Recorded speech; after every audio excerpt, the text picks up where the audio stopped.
What's in a name? That which we call the great asparagus by any other name would smell as sweet. Let's go on an adventure. Hello and welcome to Capricious Conversations, and thank you for joining us today. Today we are going to talk about something that is quite near and dear to my heart, and that is a nickname. Mm-hmm. Nicknames they can be wonderful things. And for me, I love nicknames. I tell my students, and actually most of my friends, that like as not, I will not call them by their actual name.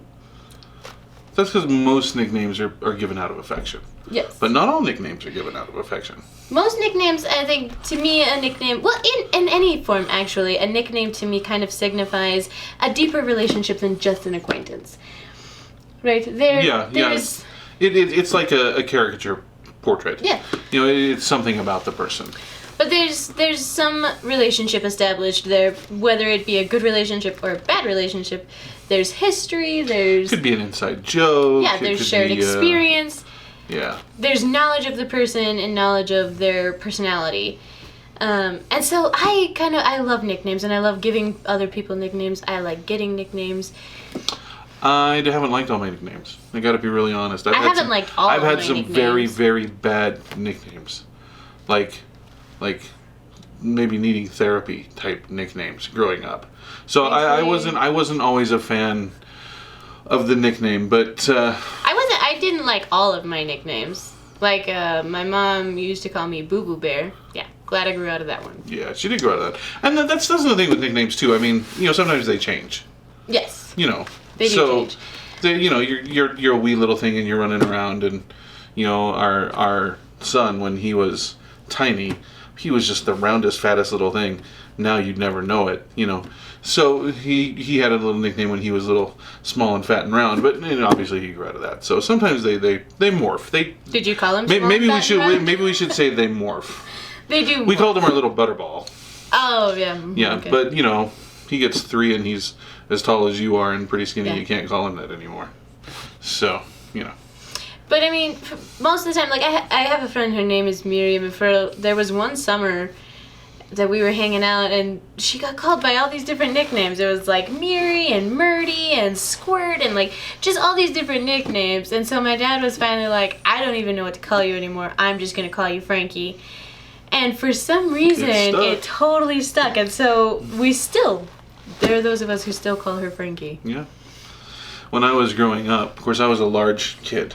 Mm-hmm. I'm large now, in case you couldn't tell it or not. But I never got over that. But I was quite a large kid, and I was very strong. Mm-hmm. But I was also academically a geek, mm-hmm. So I was kind of ostracized by the rest of the class. So my nickname, we moved to a particular neighborhood, and the kids called me Lard Butt, except they didn't say butt. It was more like another name for the Democratic Party. Right. So that became my nickname. But I can see that now being. Yeah, and it wasn't fun. But in the area where we lived, we would get together, and over the summer we played a lot of just catch football, Mm-hmm. So the kids would get together, and eventually a football team would form, and we would mm-hmm. do it. Well, because of my size, I was able to do that really well. So in the beginning, what was meant as a pejorative, mm-hmm. by the end of the summer, I was getting picked first. Like, we want Lard. And it kind of became a thing. So even though nobody that was with the rest of that group of boys would understand, it was now a term, like you were saying, it was a term of affection or respect. Right. So, and it was an odd one to have like that. But, that's my big thing about nicknames. You can't do anything about them. You cannot pick your nicknames. You cannot change your nicknames. Nope. They happen to you. They're going to happen to you. Somebody else is going to pick them, and just like Frankie, something's going to stick, and you'll be, why that one? But you don't have any choice in the matter. It's just going to happen. There are still people who call me Bug. Like, frequently, on a regular basis. That's how they address me. And people outside of my family. Like, my family calls me that, but then people outside of my family will still call me that, and I'm 26. But, nicknames are nicknames, and it happens. There are some nicknames from history that... some of them, like, you would want. Like, Alexander the Great. That is a good nickname. Yeah, much better than Alexander. The slightly okay. Alexander the yeah, he did it. Alexander the meh. That's a good nickname. Charles the Great, Alexander the Great, mm-hmm. Ivan the Conqueror. Yes. Those are Those are good nicknames, man. yeah. People just know, you just know that dude, you know, Yeah. he was cool and you knew it. Who's one? Eric the Forkbeard. Oh, that's a manly one. That's a good one. Yeah. That, although it strikes me as a little silly, but I mean, they're good nicknames. But there are also nicknames throughout history, like during World War II, Charles de Gaulle, by his own dudes. Okay, the people that he commanded, they named him the Giant Asparagus. Well, you've seen a picture of Charles de Gaulle? Oh, he was extremely tall. He's extremely tall, and he had this shocky hair, you know.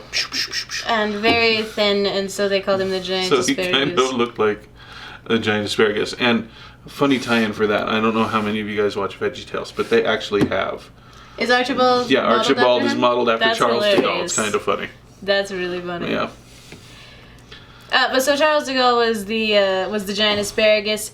Ivan Vlad the Impaler's son was nicknamed the Little Impaler. Little Impaler. Because if there's something other than just living in your father's shadow, That's horrible. That's like being nicknamed Pee-wee. well, you know, it's like it would be like Alexander the Great and Alexander the Teeny Tiny. You know, it's like yes, my dad, and then it's like. So other than living in his father's shadow, he was also apparently not as good. This at is his Churchill job. and this is ill. Yeah, Sorry. exactly. So there were those, and then there was I mean, probably Vlad the Impaler. You wouldn't necessarily want that as a nickname either. No. But the Little Impaler is just Well, extra but diminutive. I don't know. Vlad the Impaler was very effective in broadcasting to people outside his duchy not to come in. I mean, you know. I mean, there's that. There was you were also gonna get impaled. Louis and I need to check this, but he was nicknamed the Universal Spider. What? Yeah, I'm not into spiders. In fact, I hate spiders. Here's my deal with spiders, okay? If they're outside, we're cool. Live and let live. You're cool, come across my path, whatever, no big deal. If you come inside my house, you have to die. And You might that's as well have just a gun the way pointed at it my is. family. Uh, And for those of you that love spiders, we're sorry. Keep them in your own house. yeah, Louis the 11th was named the Universal Spider, and for a number of reasons, one of those being that it's widely believed that he actually murdered his father, who was Charles the Ninth, I think. Wow.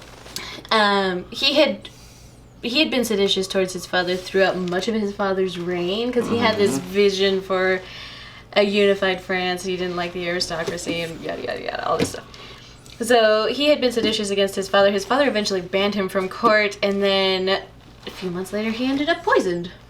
Wonder who that could have been. Strange coincidence. So then Louis became Weird. king, and he was just terrible to the ruling classes. The commoners thought he was great until he made outright war with Burgundy and Spain and England, because he made treaties with them and then broke them. Oh, yeah. So, but France was eventually unified through that war, so... Little known, actually, the War of Burgundy took place when the blue side and the red side came together, and nobody survived. Sorry, that one was for free internet. Wasn't there George the Usurper? Yeah. I mean, there was one of those. There was a Viking dude who was named Iver the Boneless. Apparently, that was a compliment. So apparently, like, he was kind of along the lines of a Scottish berserker.